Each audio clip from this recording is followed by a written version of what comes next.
Mudah-mudahan 15 hari ke depan mungkin kita memperoleh bekal yang memadai. Seperti contoh penutup ayat yang ke 186, la'allahum yarshudun. Semoga mereka yarshudun, mereka mendapat petunjuk. Mengapa di situ la'allahum, sedangkan di atasnya ayat 185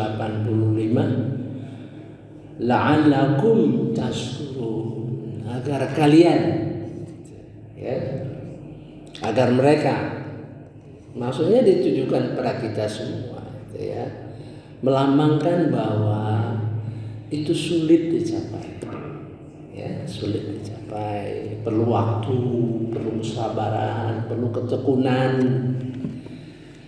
Nah, di dalam surah Al-Hujurat kemarin kita tahu bahwa la'allahum yarshudun itu semoga mendapat petunjuk Allah mereka, ya. Ayat 107, ayat 7 surah Al-Hujurat, ya, melambangkan bahwa petunjuk itu berat, ya, kecuali kita dikehendaki Allah Subhanahu wa taala.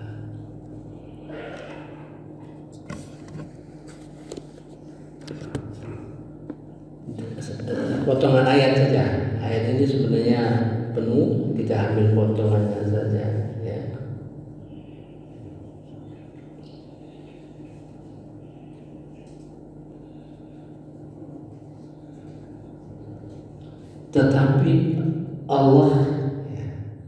Tetapi Allah menjadikan iman itu, menjadikan kamu cinta kepada keimanan.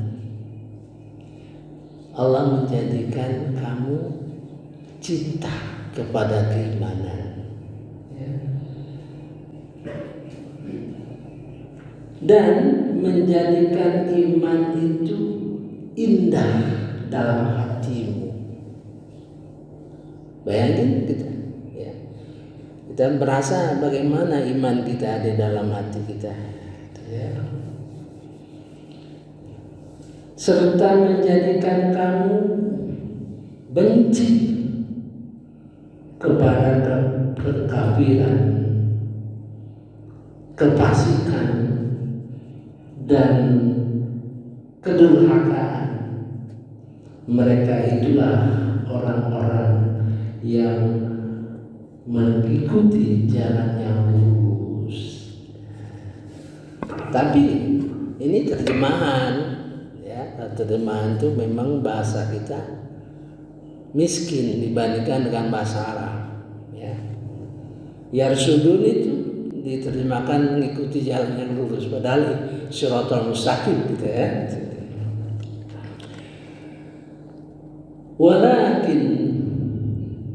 Walakin Allah habbaba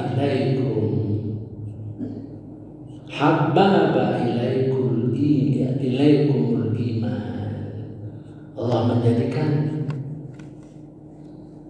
kecintaan terhadap iman, wa zayyana, dan dijadikannya iman itu berbunga-bunga indah, terasa bahagia, ya. Beriman, dengan iman itu terasa bahagia, senang, gitu, ya. Fi qulubikum wa karaha ilaikumul kufra kufra wal fusukha wal asyan, dan dijadikan hatimu benci terhadap kekufuran, kekafiran, kefasikan, kedurhakaan.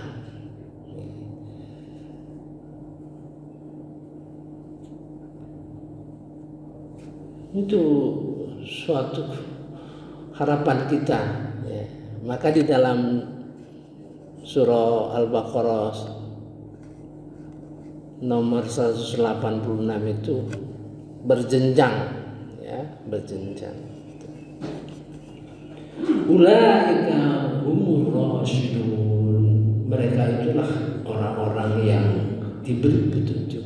Tapi diberi petunjuk dalam hal cinta kepada keimanan, dan dijadikan keimanan itu indah di dalam hati mereka. Nah, mengapa dibandingkan, disandingkan dengan benci kepada kekafiran, kefasikan, kejahatan? Karena apabila kita benci terhadap kefasikan, isyan, kufur, ya, kepada kekafiran, kalau kita sudah benci, otomatis cinta kita kepada keimanan dan iman kita berbunga-bunga. Terus dalam bulan puasa sering di ayat di bawahnya kita dalam zikir itu, fadlan minallahi wa ni'mah, fadlan minallahi wa ni'mah. Ayat selanjutnya gitu, ya, wallahu alimun hakim, dan Allah Maha tahu dan Maha bijaksana. Oleh sebab itu saya sudah sampaikan bahwa puasa itu ibadah jiwa, ya. Jadi yang dibangun itu kejiwaan, ya, ketakwaan di dalam kejiwaan. Nah, maka kejiwaan itu harus dicas terus supaya kencang dia, ya. Mari kita lihat ketakwaan itu berjenjang-jenjang. Nah, di dalam ketakwaan itu berjenjang-jenjang, di dalam ibadah puasa pun berjenjang-jenjang, gitu ya. Selama puluhan tahun kita ibadah puasa, ya. Kalau kita berumur 70, mungkin sudah 60 tahun, 50 tahun, ya. Dengan ilmu ini kita bisa monitor apakah ada perkembangan di dalam ibadah puasa kita terkait dengan jiwa kita. Ada semangat, ya. Ada rasa cinta, ada rasa benci, gitu ya. Sebelumnya ayat 186 ada mengenai Quran. Coba. A'udzubillahi minasyaitonirrajim. Bismillahirrahmanirrahim.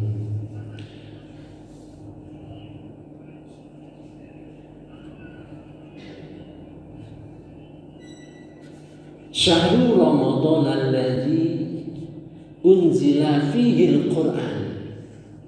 Oh, kalau itu bulan Ramadan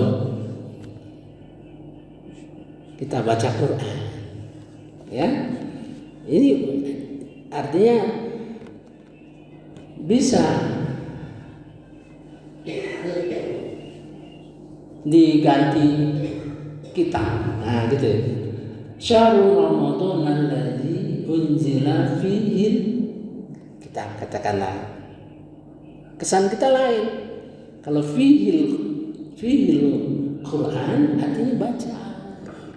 Jadi di bulan puasa ini kita kuat cenderung membaca Al-Quran, memahami Al-Quran. Nah, gitu, ya. Hudan linnas, petunjuk bagi manusia lainnya. Kalau teman-teman kita di negara-negara yang minoritas Islam, ya, ulama-ulama di Amerika, di Eropa, gitu. Bulan puasa ini bulan mereka mendakwahkan Islam, mendakwahkan Al-Quran. Nih pesan hudal linnas, untuk menjadi petunjuk bagi manusia. Kalau manusia itu orang yang tidak beriman, bagaimana?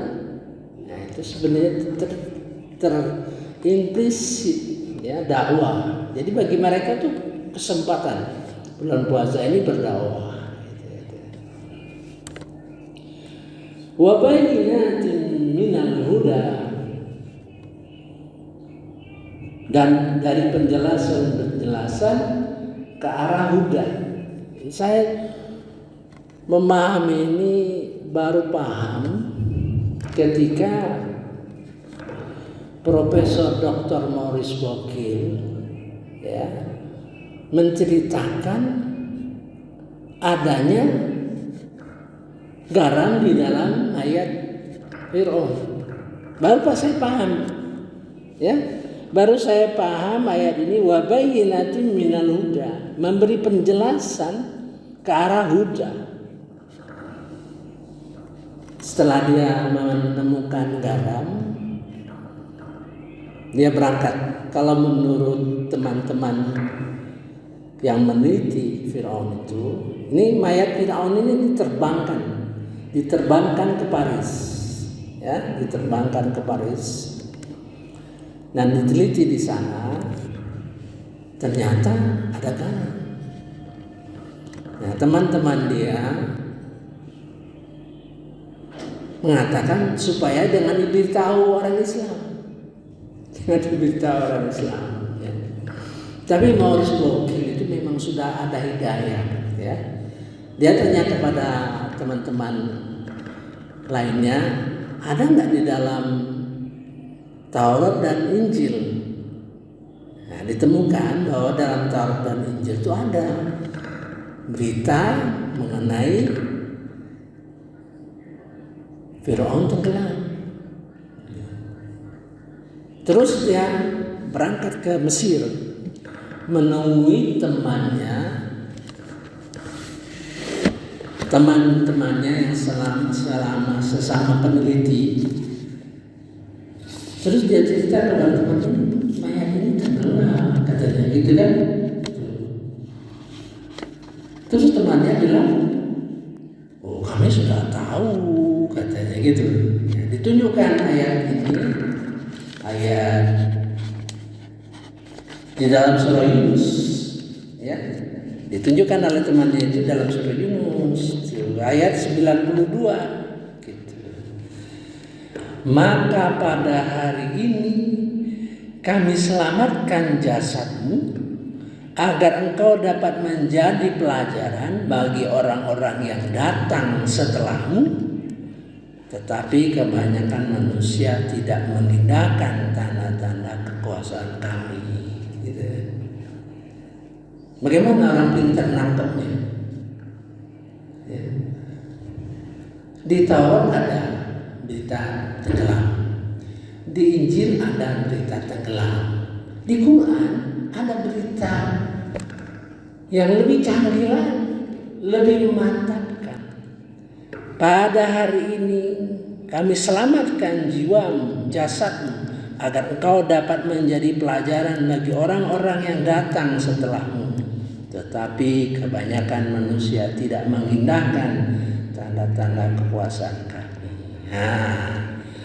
Fal yauma nunajjika, pada hari ini kami selamatkan jasadmu,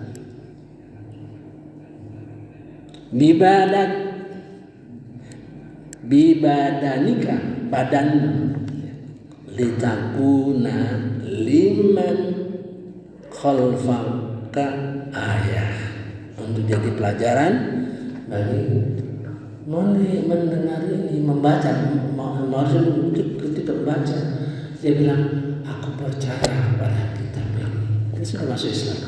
Ya, baru saya ngerti, saya paham. Jadi garam itu bagi Maurice Bucaille ya, bayina, penjelasan yang mengarah kepada hidayah. Nah gitu. Bayinatin minal huda, penjelasan bagi Maurice Bucaille, garam itu merupakan penjelasan yang mengarahkan dia kepada hidayah. Nah tentu kita macam-macam perjalanan kita gitu ya dalam memahami Al-Quran. Baru saya ngerti, oh itu ya. Jadi dengan pengetahuan ya, yang mengarah kepada Al-Quran, itulah jadi udah seperti Profesor Ahmad yang saya pernah tulisnya. Dia peneliti ya, tamatan postdoc Amerika, Profesor Ahmad ya, peneliti COVID ya. Nah, di dalam surah Al-Furqan ya, ayat ketiga ya, ayat ketiga.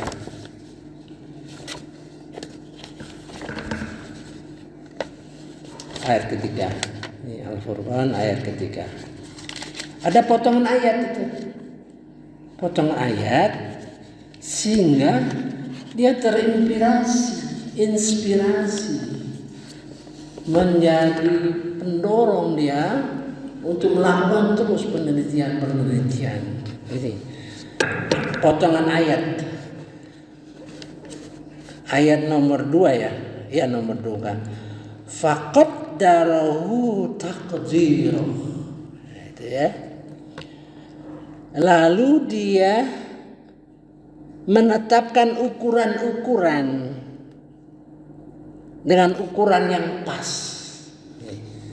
Dia tuh meneliti virus. Berarti kehidupan virus itu mengikuti apa-apa yang diberi petunjuk oleh Allah Subhanahu wa taala ya.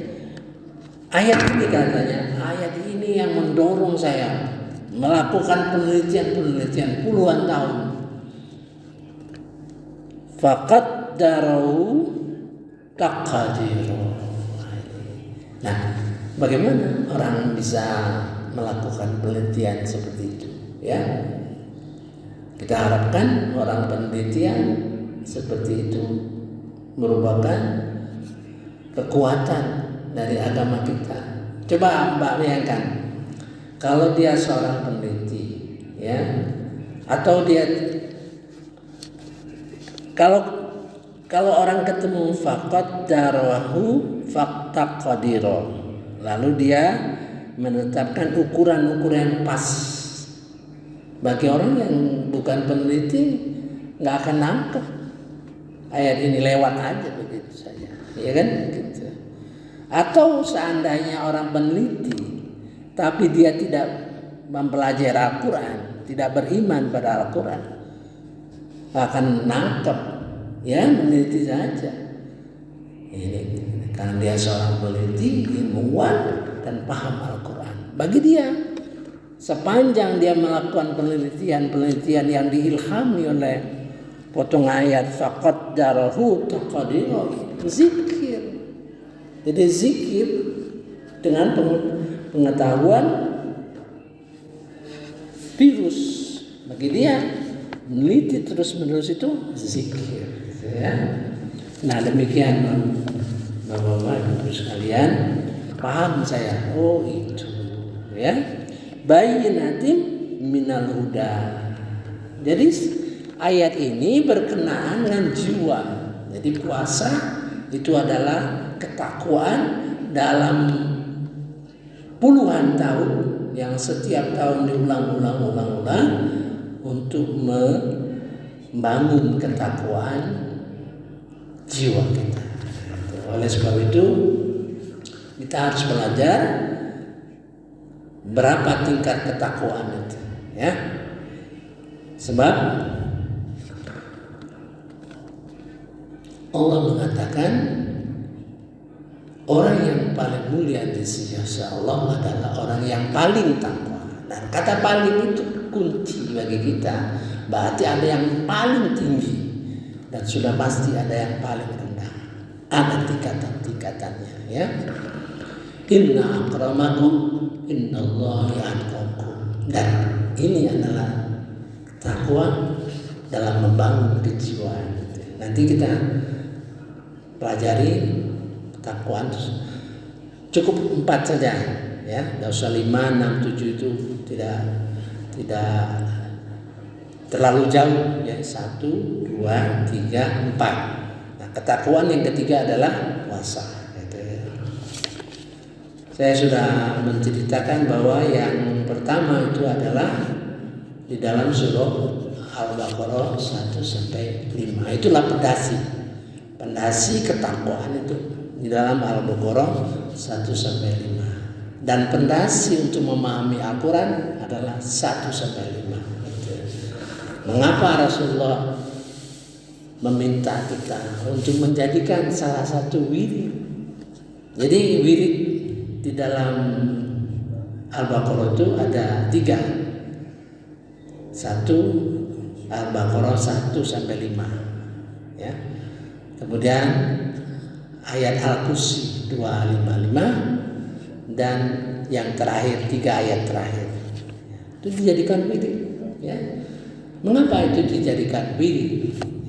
Artinya Rasulullah minta kita pahami betul, ya, hayati betul.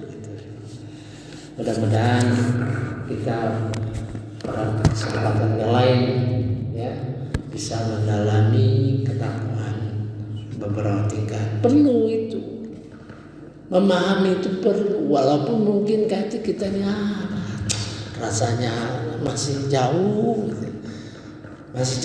daripada yang baik. Gitu. Setidak-tidaknya kita tahu, paham. Itulah dengan paham itu jadi objek istighfar, ya. Misalnya, kita tahu bahwa kita itu disuruh Allah untuk berdakwah, misalnya kan, waduh rasanya nggak mampu, gitu, ya.